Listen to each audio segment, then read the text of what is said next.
हाय दोस्तों, क्या आपको पता है कि किसी कंपनी के फाइनेंशियल स्टेटमेंट किस बेसिस पे बनते हैं?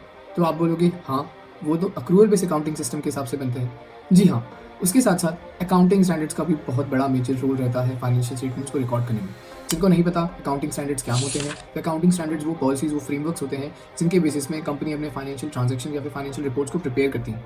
बट क्या कभी आपने जानने की कोशिश की है कि अकाउंटिंग स्टैंडर्ड्स की ज़रूरत ही क्यों थी कंपनीज़ को? बिना अकाउंटिंग स्टैंडर्ड्स के भी तो हम अपने इनकम एंड एक्सपेंसेस को रिकॉर्ड करते ही हैं। और कितने तरीके के अकाउंटिंग स्टैंडर्ड्स होते हैं? क्या थी हिस्ट्री अकाउंटिंग स्टैंडर्ड्स की? तो हाँ, आज की इस वीडियो में हम यही डिस्कस करने वाले हैं कि कौन-कौन से ऐसे मेजर और इम्पोर्टेंट अकाउंटिंग स्टैंडर्ड्स हैं, जैसे कि आईएफआरएस क्या होता है, आईएएस क्या होता है एंड इंड एएस क्या होता है। तो आइए जानते हैं क्या होता है ये। है क्या, आईएफआरएस है क्या और इसकी एप्लीकेबिलिटी क्या होती है? What are the differences between AS, Ind AS and IFRS? IFRS, what is International Accounting Standard, what is difference between that?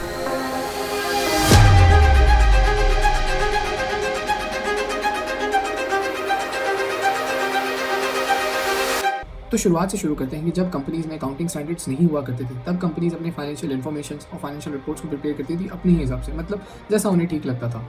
But in the late 1929 में यूएस की हिस्ट्री में one of the most biggest market crash देखने मिला, जो कि late 1929 में हुआ था, जिसके कारण यूएस की इकोनॉमी पूरी तरह से हिल गई थी। स्टॉक मार्केट बहुत नीचे तक आ गया था, जिसको यूएस की हिस्ट्री में द ग्रेट डिप्रेशन के नाम से भी जाना जाता है। इसी के कारण the American institute of accountings ने डिसाइड किया कि उन्हें अपने अकाउंटिंग प्रोसीजर्स को सुधारने की ज़रूरत है। तब उन्होंने बनाया इंटरनेशनल अकाउंटिंग स्टैंडर्ड्स को। मैं आपको फिर से बता दूं, अकाउंटिंग स्टैंडर्ड्स वो स्टैंडर्ड्स होते हैं जो गाइडलाइंस हैं किसी कंपनी के लिए कि किस तरीके से उनको अपने फाइनेंशियल इन्फॉर्मेशन या ट्रांजैक्शंस को रिकॉर्ड करने की ज़रूरत है। अब इंटरनेशनल अकाउंटिंग स्टैंडर्ड्स क्या होते हैं? इंटरनेशनल अकाउंटिंग स्टैंडर्ड्स सबसे पहली बार बनाए गए थे इंटरनेशनल अकाउंटिंग स्टैंडर्ड कमेटी के द्वारा इन द लेट 1973 में।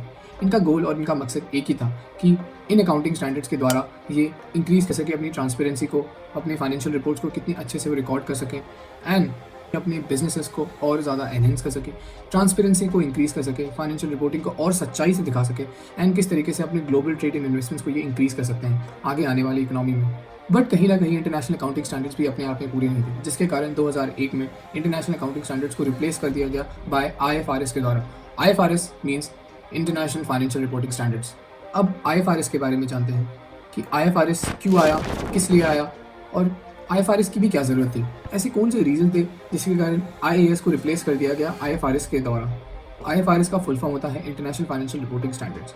ये आपको बताते हैं कि किस तरीके से फाइनेंशियल स्टेटमेंट्स को डिफाइन किया जाएगा, उनके ट्रांजैक्शंस को किस तरीके से इंप्लीमेंट किया जाएगा एंड ये डिफाइन करते हैं कि किस तरीके से इंटरनेशनल कंपनीज अपनी डिफरेंट ट्रांजैक्शंस को किस तरीके से वो रिकॉर्ड करेंगी या इंप्लीमेंट करेंगी। आईएफआरएस एक ऐसा प्रिंसिपल बेस्ड अकाउंटिंग स्टैंडर्ड है जिससे इन्वेस्टर्स एंड बिजनेसेस ये डिसाइड करते हैं कि किस तरीके से उनको अपने फाइनेंशियल इन्फॉर्मेशन या ट्रांजैक्शंस को रिकॉर्ड करना चाहिए। अगर हम आईएफआरएस के एम की बात करें तो आईएफआरएस का मेन एम यही है कि वो इंटरनेशनल मार्केट में किस तरीके से एफिशिएंसी, ट्रांसपेरेंसी एंड अकाउंटेबिलिटी को मेंटेन कर सके कंपनीज के बीच में, ताकि स्टेबलाइजेशन हो सके अपने इकोनॉमिक ट्रांजैक्शंस को रिकॉर्ड करने में एंड किस तरीके से अनएथिकल प्रैक्टिसेस को अवॉइड किया जाए by using the proper accounting standards. And ये जो दोनों सेट ऑफ अकाउंटिंग स्टैंडर्ड्स हैं, international accounting standards and international financial reporting standards, ये दोनों स्टैंडर्ड्स बनाए गए हैं by the board of international accounting standard committee के द्वारा बेस्ड ऑन लंदन। आइए जानते हैं अपने आखिरी अकाउंटिंग स्टैंडर्ड के बारे में, वो है इंड एएस।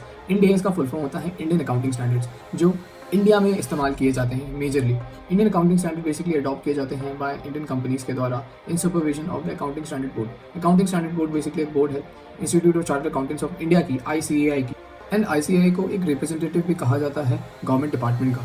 ऑल्दो आईसीएआई जो बनाया गया है by the act of parliament के द्वारा, यही इंडियन अकाउंटिंग स्टैंडर्ड्स को फ्रेम करती है और रेगुलेट भी करती है। These are nothing but they are named and numbered in the same way as IFRS are named and numbered.